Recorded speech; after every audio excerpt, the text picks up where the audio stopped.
40일 새벽 기도가 계속 진행되고 있습니다. 정말 성령에 대한 탁월하고도 또 깊은 내용의 말씀들이 새벽마다 선포되고 있는데, 할 수만 있다면 교회 전에 오셔서 함께 기도하고 또 말씀 듣고 또 뜨겁게 기도하는 시간에 동참해 주시고, 그럴 수 없는 상황이라면 댁에서라도 CGN TV를 통해서 꼭 동참하셔서 성령 충만한 사람, 영의 사람으로 세워지는 계기로 삼으실 수 있기를 바랍니다. 40일 다 참석은 못하더라도 단 몇 주 또는 며칠이라도 뜻을 정하고 새벽 기도에 함께 오셔서 기도하시면 하나님의 또 특별한 은혜가 있을 줄로 믿습니다. 오늘 예배 마치고 내려가시다 보면 들어오시면서도 보셨겠지만 사역 박람회가 있습니다. 사역 박람회를 통해서 우리 교회의 여러 사역에 참여할 동력자들을 찾습니다.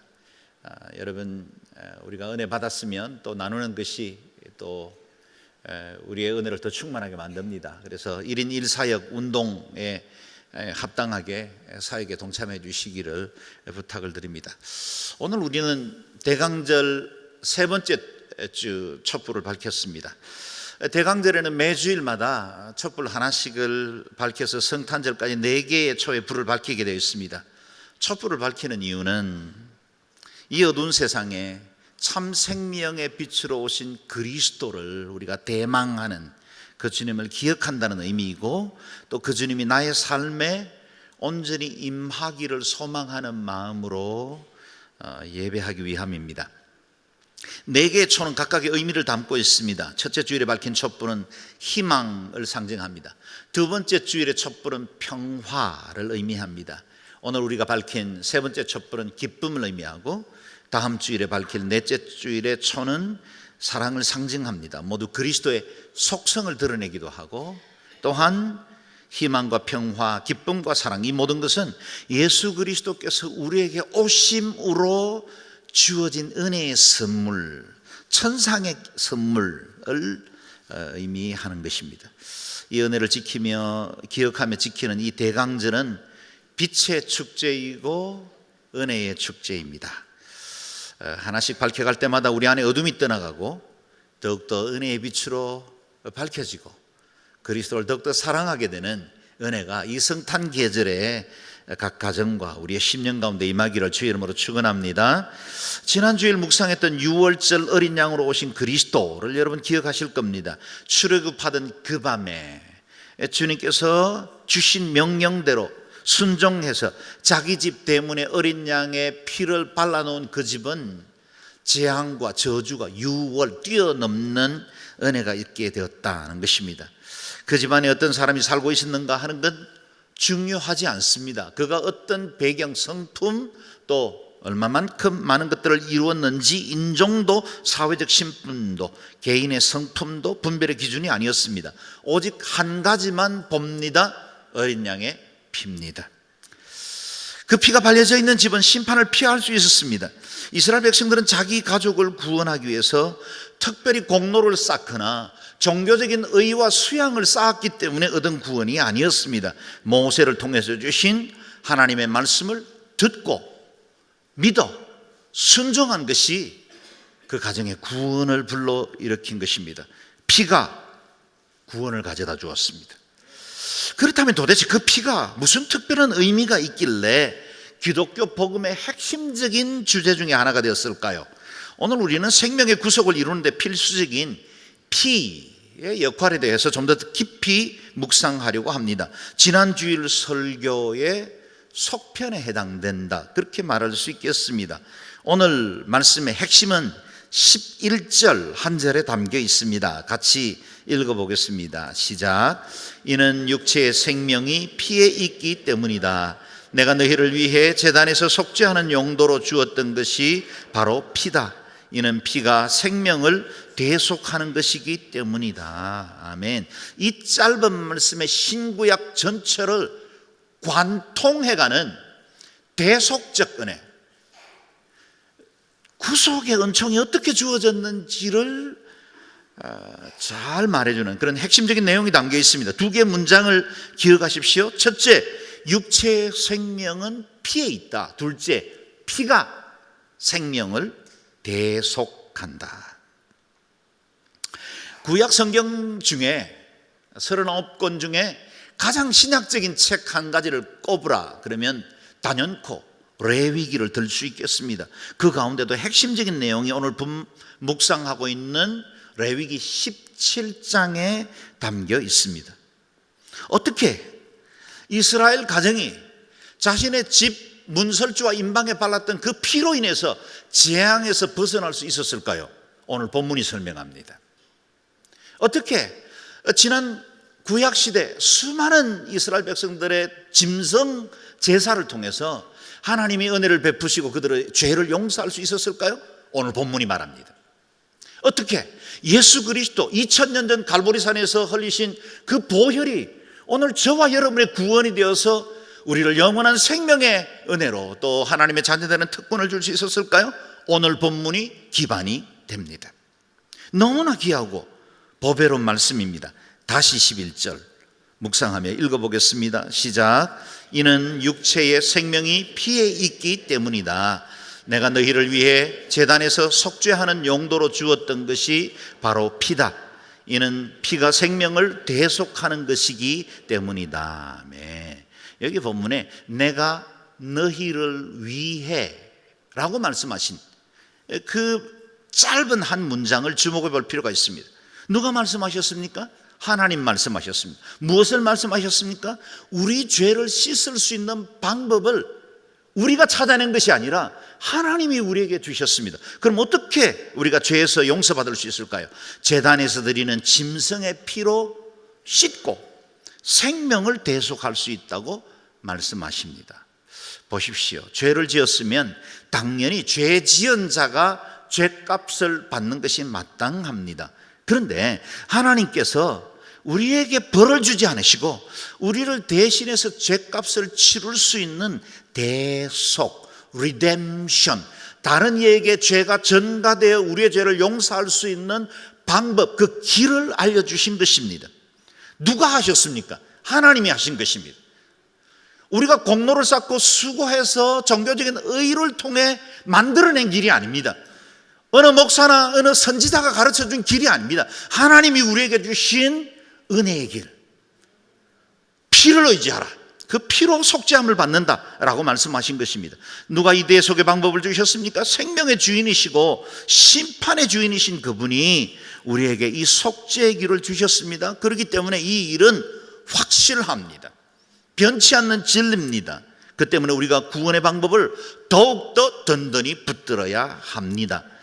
성경 전체에는 피라는 단어가 약 460회 정도 등장합니다. 그 가운데 362번이 구약 성경에 나오고 이 362번의 언급은 거의 다 제사, 이스라엘이 하나님 앞에 드리는 이 제사와 관련된 말씀으로 나옵니다. 그러므로 피를 이해하려면 레위기의 5 제사법에 대해서 이해할 필요가 있습니다.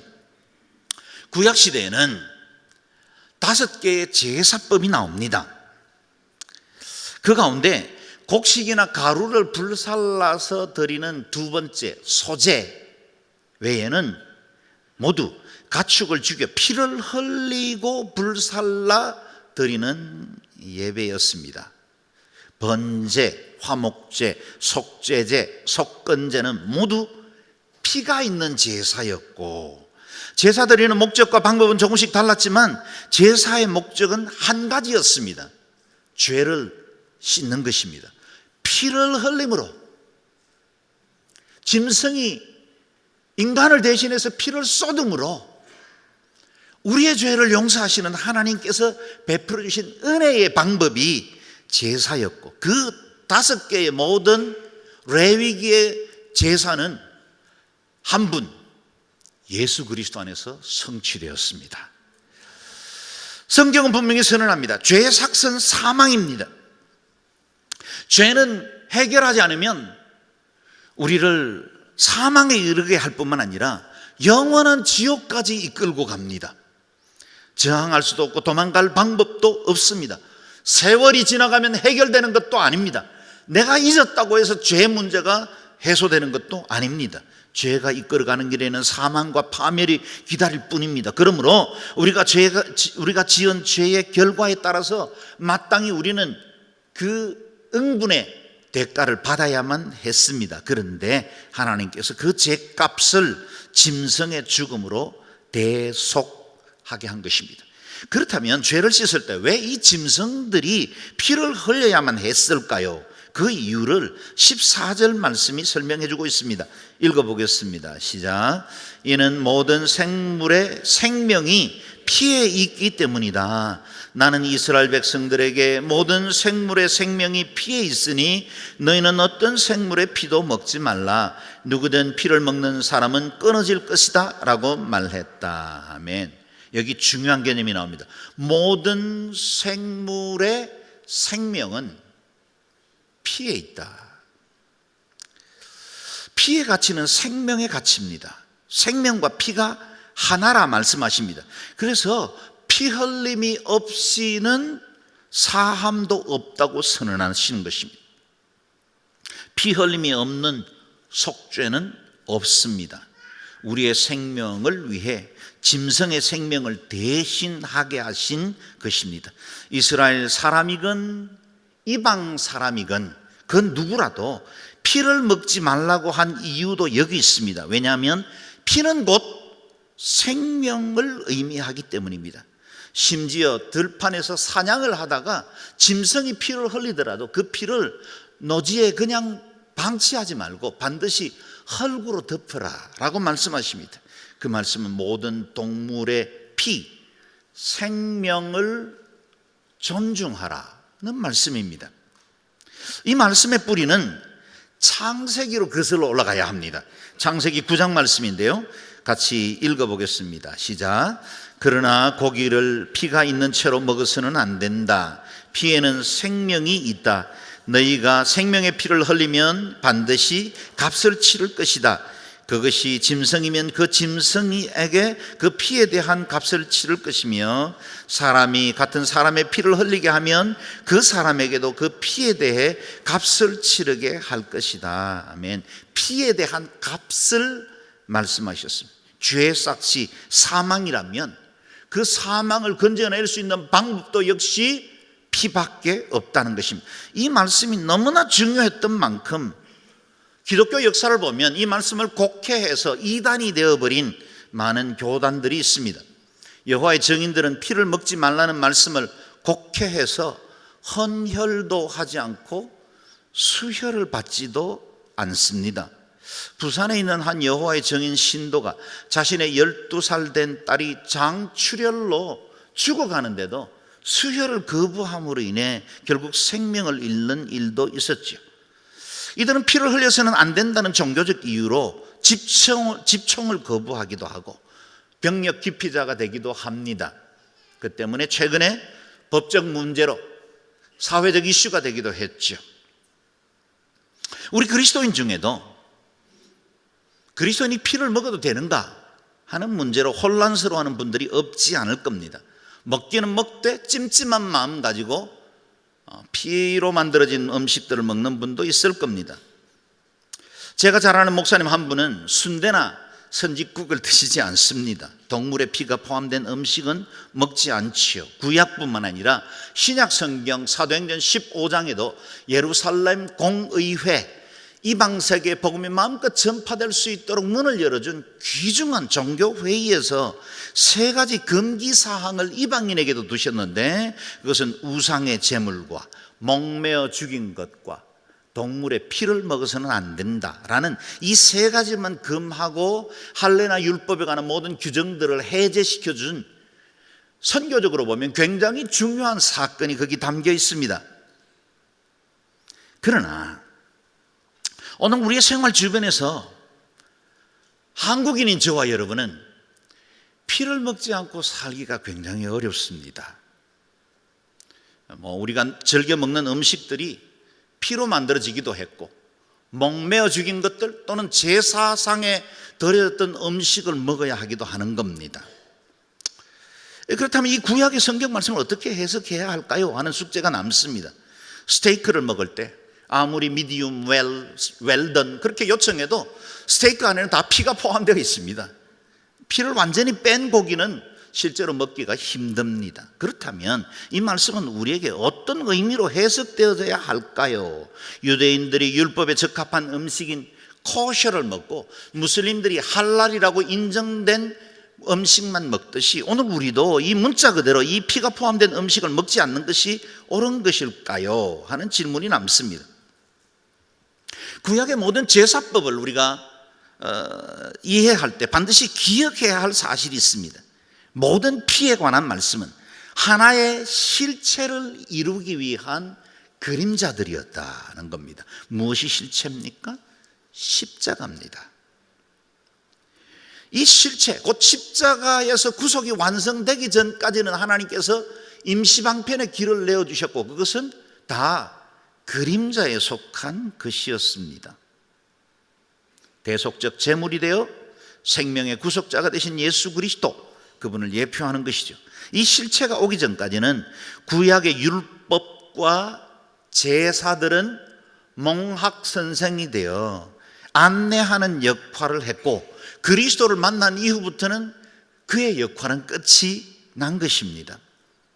피를 먹어도 되는가 하는 질문으로 다시 돌아가 보십시다. 답은 간단합니다. 건강 문제가 아니라면 자유롭게 드셔도 됩니다. 왜 그렇습니까? 예수 그리스도께서 구속을 완성하신 십자가 사건 이후에 사는 우리는 더 이상 짐승의 피가 우리의 구속을 대변해 주지 않기 때문입니다. 특별히 음식을 자유롭게 먹으라는 말씀에 아멘 하는 것도 이유는 있을 거라 생각을 합니다. 구약시대에는 동물제사를 통해서 임시방편의 길을 열어두셨지만 이제는 영원하고 완전하신 그리스도의 보혈의 능력으로 죄에서 자유함을 얻게 된 것입니다. 염소와 송아지의 피로 얻은 속죄함이 아닙니다. 영원하신 하나님의 아들 예수 그리스도께서 오고 가는 모든 세대의 죄를 대속하신 십자가의 사건 때문에 저와 여러분에게 자유가 주어진 것입니다. 에베소서 1장 7절 말씀 읽어보겠습니다. 시작.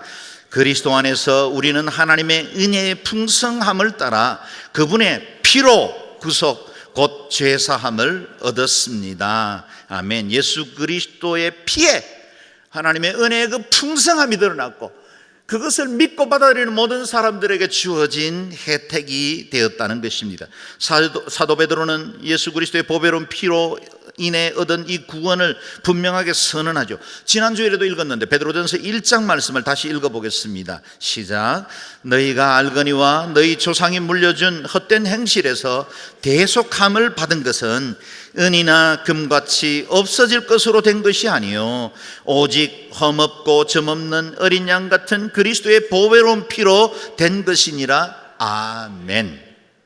우리가 대속받은 그 모든 것은 점도 없고 흠도 없는 어린 양 예수 그리스도의 피로 말미암은 것입니다.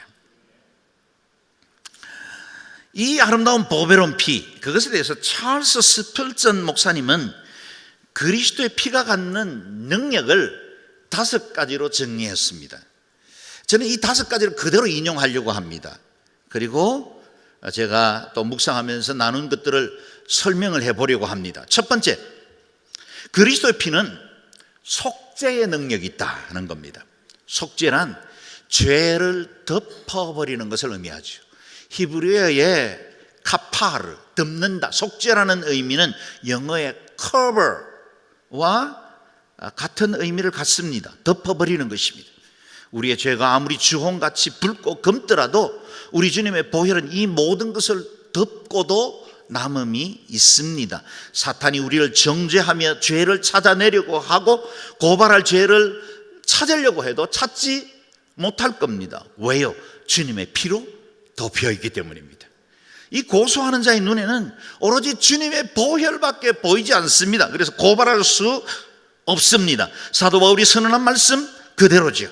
하나님의 아들 안에서 우리는 구속 곧 죄사함을 받았습니다. 할렐루야. 아들의 피가 우리를 모든 죄를 덮어주시는 것입니다. 둘째, 그리스도의 피는 재앙으로부터 보호하는 능력이 있습니다. 우리가 지난주일에 묵상했던 그대로입니다. 6월절 어린 양의 피가 내 심령에 뿌려져 있으면 그 어떤 저주도 재앙도 심판도 우리를 삼킬 수가 없습니다. 마지막 날 예수님 다시 오실 때 모든 민족과 백성과 방언과 나라들이 주 앞에 심판을 받게 될 그날에도 우리가 두려움 없이 그 앞에 나아갈 수 있는 이유가 있다면 저와 여러분에게는 어린 양 예수의 피가 있기 때문인 줄로 믿습니다. 6월절 그 밤에 주신 약속을 기억해 보십시오. 13절 같이 읽어볼까요? 시작. 내가 이집트 땅을 칠 때 너희 사는 집에 피를 발랐으면 그것이 표시가 돼 내가 그 피를 볼 때 너희를 그냥 지나칠 것이다. 그러므로 재앙이 너희에게 내려 너희를 멸망시키는 일이 없을 것이다. 아멘. 내 공로 아닙니다. 나의 의로움, 종교적인 수양 아닙니다. 어린 양의 피가 나를 지켜줍니다. 그 보혈이 생명의 표, 하나님의 백성이라는 사실을 표해 주죠. 우리 중에는 이 모든 사실들이 다 믿어지지 않는 분도 있을 겁니다. 그리고 여러 가지 의구심으로 신앙생활을 해오지만 여전히 믿음에서는 한 두어 걸음 떨어져서 뒤따라오는 분들도 없지 않을 거예요. 그러나 여러분, 내 감정이나 내 믿음의 정도가 결정하는 게 아닙니다. 영원 불변하신 하나님의 말씀이 약속하셨으면 그냥 이 말씀 그 사실 자체를 받아들이고 순종으로 피를 바르면 됩니다. 여러분, 내가 온전한 믿음 다 모든 것들이 완성된 다음에 술, 담배 끊고 세례받고 그 다음에 내가 모든 믿음 생활을 잘하고 난 다음에 내가 제대로 신앙생활 해버리라. 불가능합니다. 그냥 조금은 믿음이 부족하기도 하고 아직 옛 습관들이 남아있어도 그냥 선포되는 말씀 믿음으로 받아들이는 거예요. 그리고 그 어린 양의 피, 그것이 우리를 구원한다는 사실에 대해서 그냥 내 마음속에 받아들이면 됩니다. 마치 6월절 어린 양의 그 피를 발랐던 그 집안 사람들이 다 믿은 것 아니겠죠. 불안하고 떨리는 마음으로 그 밤을 초조하게 보냈을 수도 있어요. 그러나 하나님은 그것에 대해서 보지 않아요. 한 가지만 봅니다. 피예요. 저와 여러분이 천국 앞에 설 때도 수문장된 베드로가 우리에게 점검하는 건 한 가지밖에 없을 거예요. 어린 양 예수 그리스도의 피입니다. 보혈의 능력 붙드세요.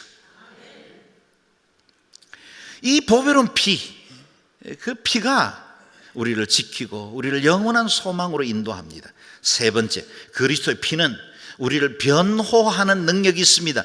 예수님을 주님으로 모시고 사는 새 사람이라 할지라도 우리의 생활 중에 늘 자범죄라고 부를 수 있는 반복적인 죄들을 짓기도 하죠. 그러나 우리가 생활 중에 있는 이 죄 때문에 하나님의 사랑이 우리에게 끊쳐지지는 않습니다. 왜냐하면 예수 그리스도의 보배로운 피가 계속해서 저와 여러분을 변호해 주실 것이기 때문입니다. 그 말씀이 요한 1서에 나와요. 같이 읽어볼까요? 시작. 내 자녀들이여, 내가 이 편지를 여러분에게 쓰는 것은 여러분이 죄를 짓지 않도록 하려는 것입니다. 그러나 만일 누가 죄를 짓더라도 아버지 앞에서 변호해 주시는 분이 계시는데 그분은 곧 의로우신 예수 그리스도이십니다. 아멘.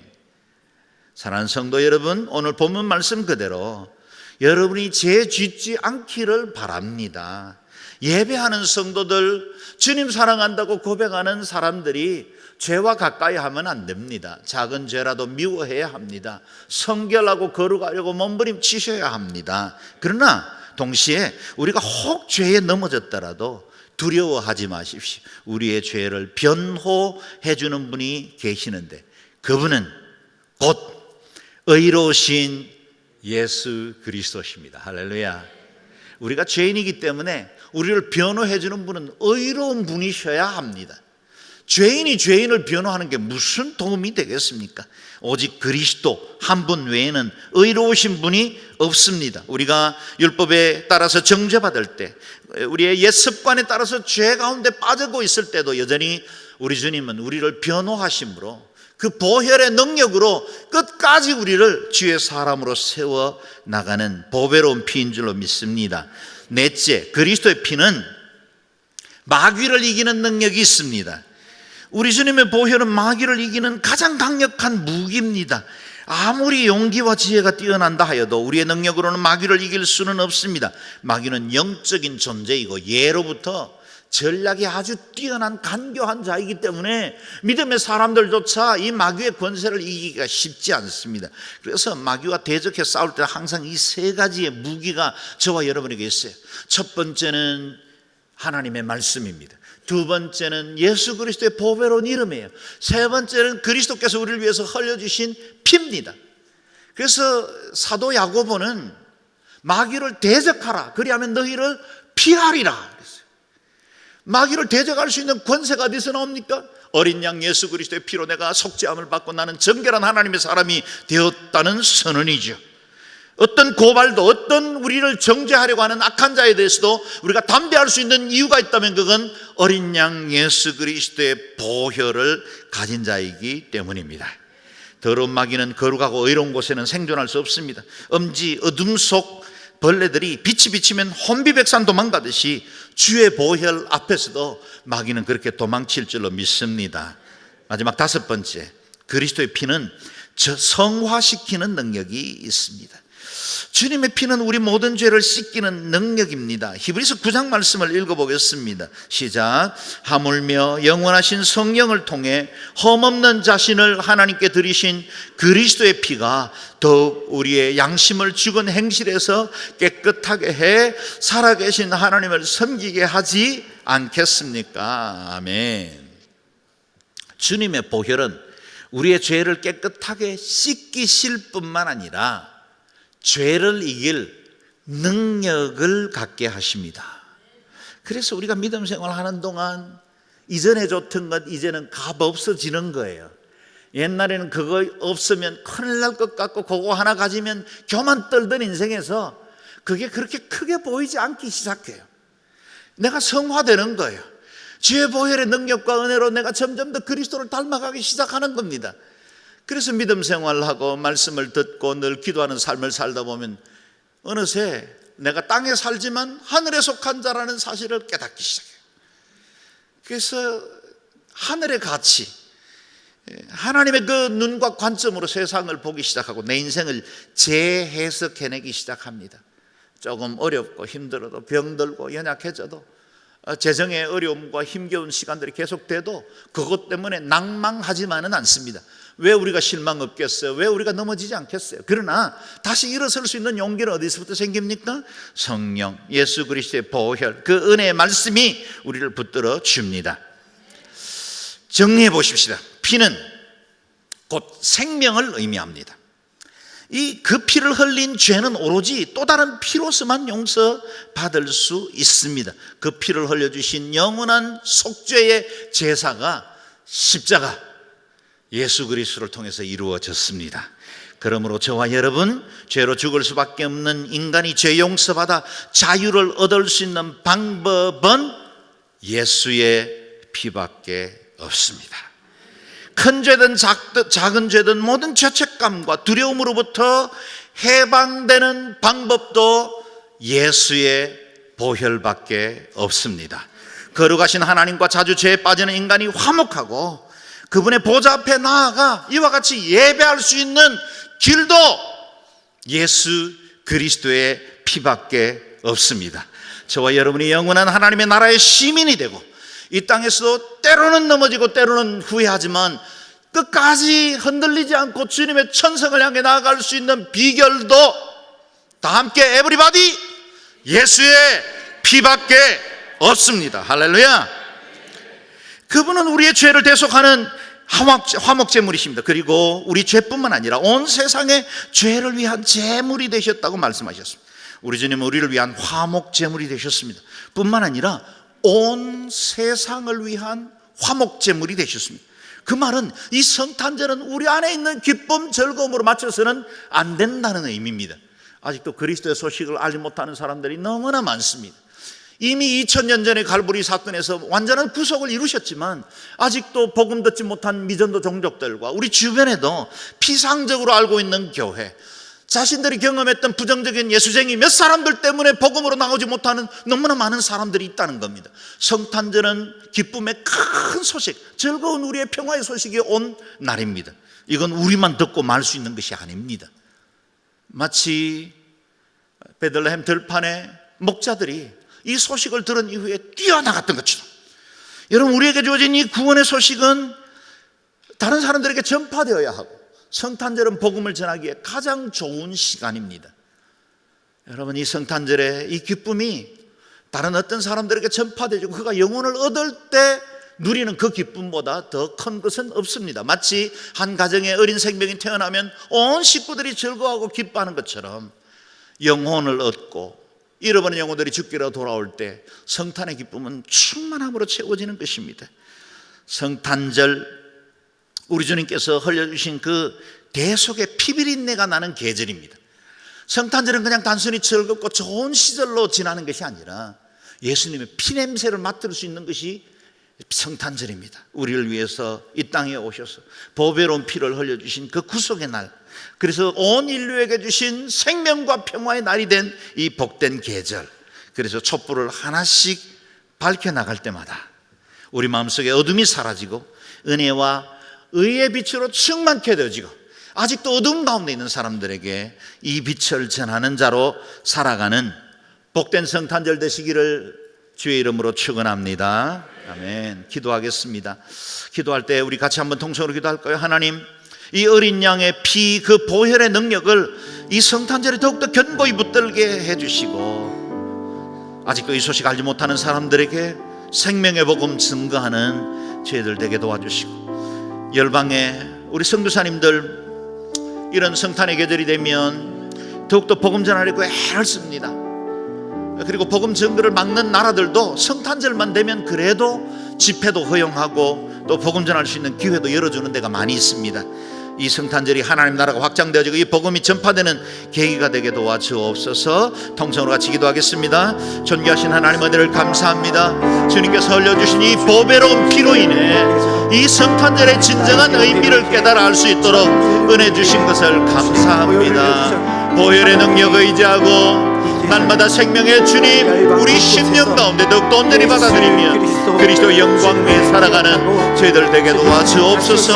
하나님, 우리에게 주신 이 구원의 큰 기쁨의 소식을 우리 자신이 독점하는 것으로 그치지 않고 사람들에게 전파하고 드러내는 자가 될 수 있게 하시고, 하나님의 나라 위하여 쓰임받는 저희들 되게 도와주옵소서. 하나님 아버지, 주께서 열방에 아직도 이 소식 알지 못하는 너무나 많은 믿음의 종족들이 있고, 우리 주변에도 아직 이 소식 알지 못한 채로 원망하고 시비하고 교회를 비방하고 비난하면서 이 복음 앞으로 나오지 못하는 많은 이웃들이 있사오니, 주여, 이 성탄들이 이 기쁨의 소식이 전파되는 시간들이 되게 도와주시고, 하나님 은혜와 긍휼이 모든 민족과 백성들 열방 가운데 충만하게 흘러가는 계기가 될 수 있도록 주님은 특을 베풀어 주옵소서. 하나님께서 이 구원의 소식을 우리를 통해 증거케 하시고 하나님의 나라 이루어지게 하여 주옵소서. 우리가 이어서 한 번 더 기도할 때 이 나라의 민족을 위해서 기도합니다. 이 백성들이 오늘 장로님 기도해 주신 것처럼 너무 자고해서 그동안 받은 은혜를 잊어버리고 이제는 세상적인 여러 가치와 그 욕심을 따라서 그것을 합당하다고 이성적으로 판단하고 그것으로 영의 세계를 외면하는 이와 같은 악에 빠지고 있습니다. 하나님, 이 나라의 민족을 불쌍히 여기시고 다시 회복되게 하시고 거룩의 능력을 갖는 민족 되게 하시고, 특별히 북한 땅에 아직 그리스도를 알지 못하는 수많은 우리의 동포들 주의 소식 전파되게 해주시고, 정치적인 통합도 우리는 원하지만 무엇보다 복음의 통일이 이루어지기를 원하고, 저들에게도 살아계신 하나님 예수 그리스도 그 온전한 복음이 하루속히 증거될 수 있도록 주님 은혜 베풀어 주옵소서. 북한 땅과 이 나라의 민족을 위해서 기도하겠습니다.